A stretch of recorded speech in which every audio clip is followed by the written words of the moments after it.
white politician was campaigning on an Indian reservation.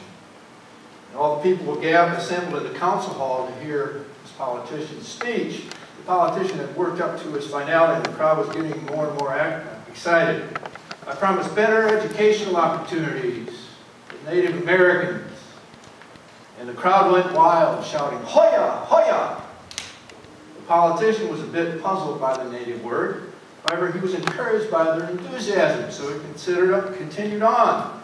I promised gambling reforms to allow a casino on the reservation. Once again, the enthusiastic response from the crowd. Hoya! Hoya! The politician continued. I promised more social reforms and job opportunities for Native Americans. The crowd reached a frenzied pitch, jumped to their feet, and once again shouted, "Hoya! Hoya! Hoya!" The politician was overwhelmed by the response. So after the speech, he asked the chief to take him on a tour of the reservation. During the tour, they saw a tremendous herd of cattle. Wanting to establish a stronger bond with his newfound supporters, he asked the chief if he could get closer to take a look at the cattle. "Sure," the chief said, "but be careful not to step in the Hoya."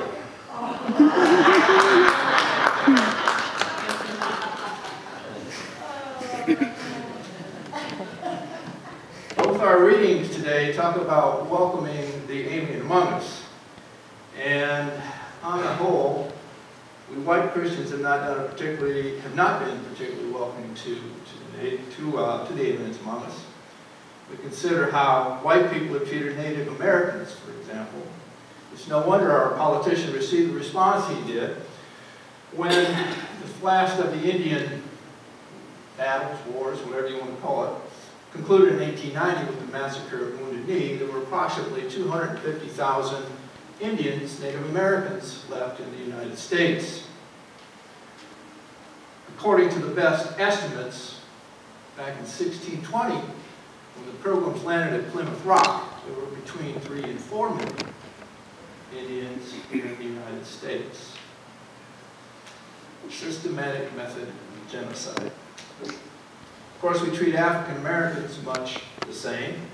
Lynching continued well into the 20th century. We still kill innocent black kids in our streets. And those we don't kill, we try to lock up. African Americans predominantly populate our prisons. And then we wonder why some Native Americans refuse to be Christian. And we wonder why some African Americans turn to Islam. Of course, racial tensions are not left only to modern times. Racial tensions existed in ancient Palestine as well. We see evidence of this today in the Gospel reading. A foreshadowing of, or perhaps merely a continuation into modern times, we see the prevalent opinion of ancient Jews concerning the Palestinians, the Canaanites. The Jewish people viewed the Canaanites as dogs, less than human. Even Jesus engages in a bit of ethnic stereotyping today. Although I must admit, I think Jesus was just merely being human. The guy was on retreat, after all. And we don't really know how Jesus said what he said. Was it with a wink? Was it with tongue-in-cheek? The Jewish people were and continue to be God's chosen people. And oftentimes they would view this blessing as a sign of superiority. However, as Isaiah and Jesus suggest in our readings for today, being God's chosen people comes with a responsibility. The Jewish people are to bring the aliens and foreigners among them to God, not drive them away.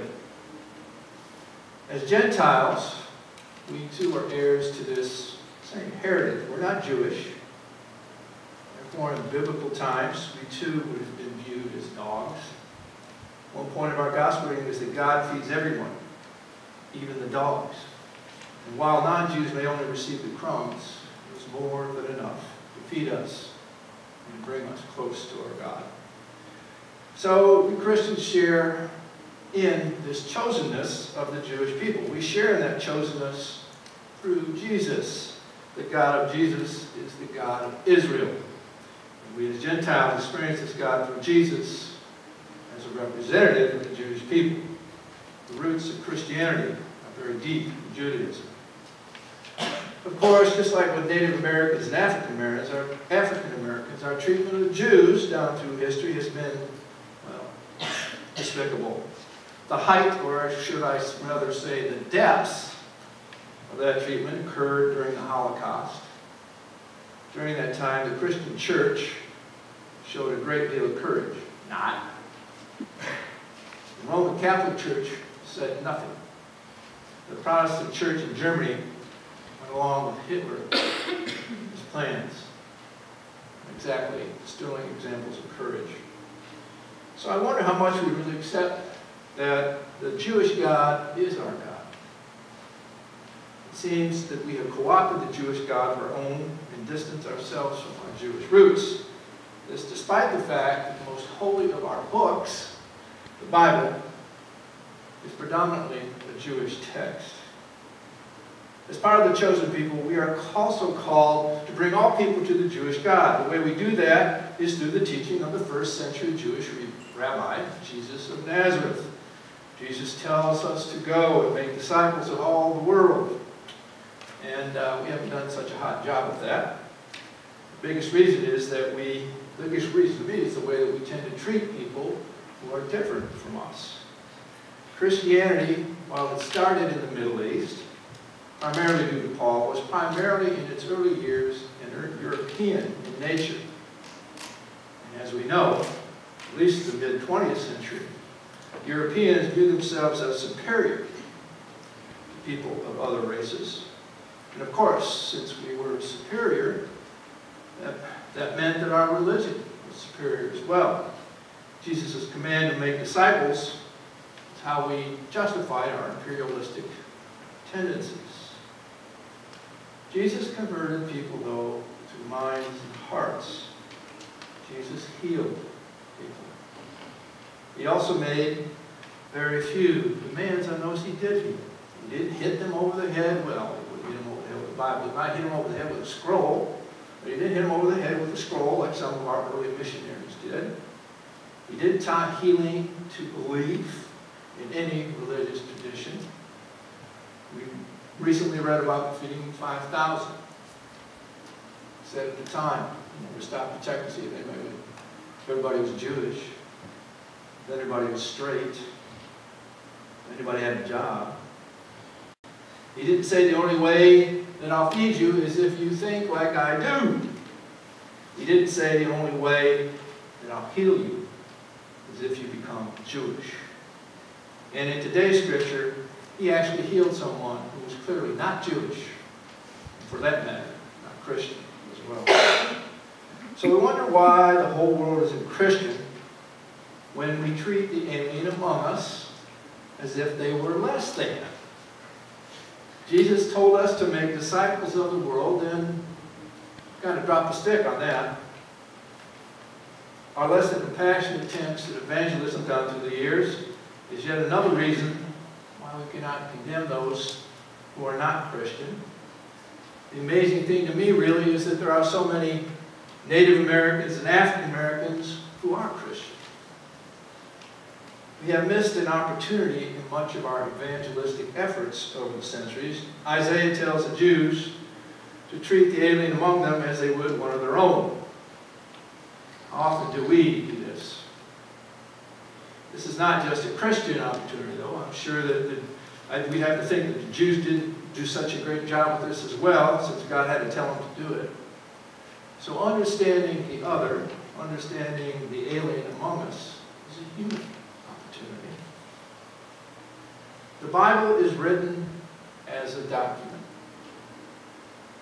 And this document is full of stories about the human interaction with our God. Of course, God's interaction with human beings didn't just stop with the Bible.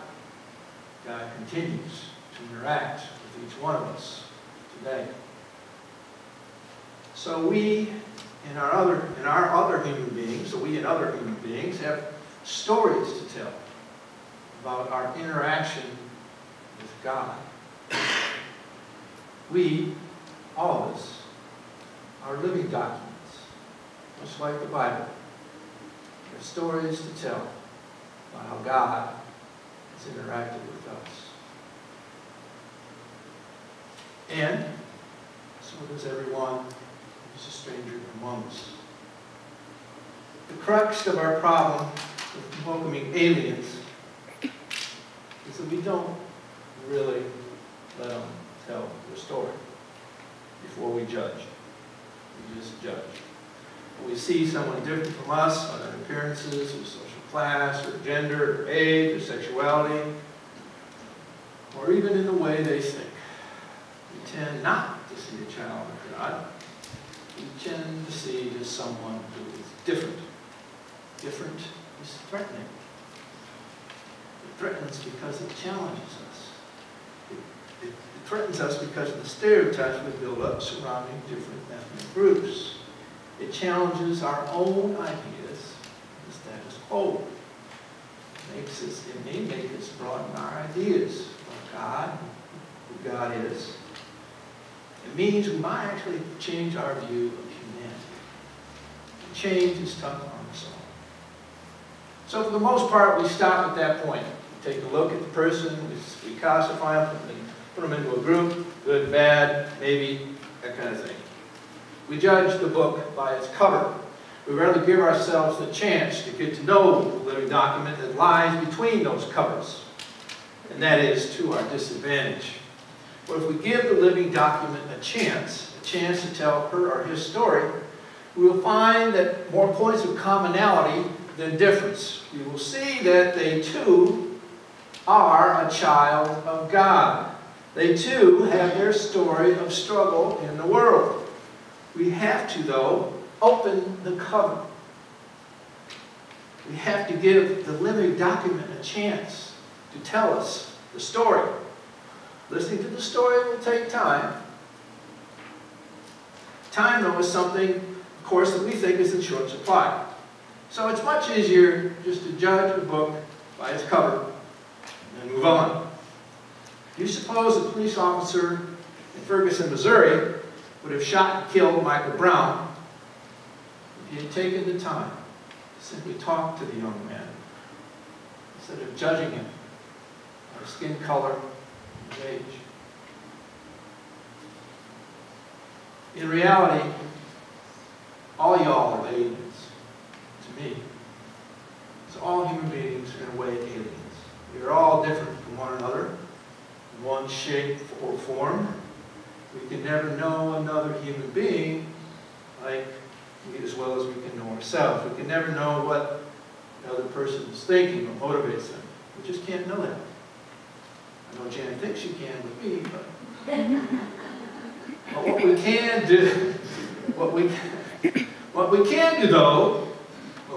do, is take the time to listen to the living document before us. We can take the time to dare tear down the walls between us. You see, a person too busy to listen to their brothers and sisters is too busy to listen to God. God comes to us, really, as an alien. God comes to us, others in our world. We take time to learn about the aliens among us. We take time to learn about God.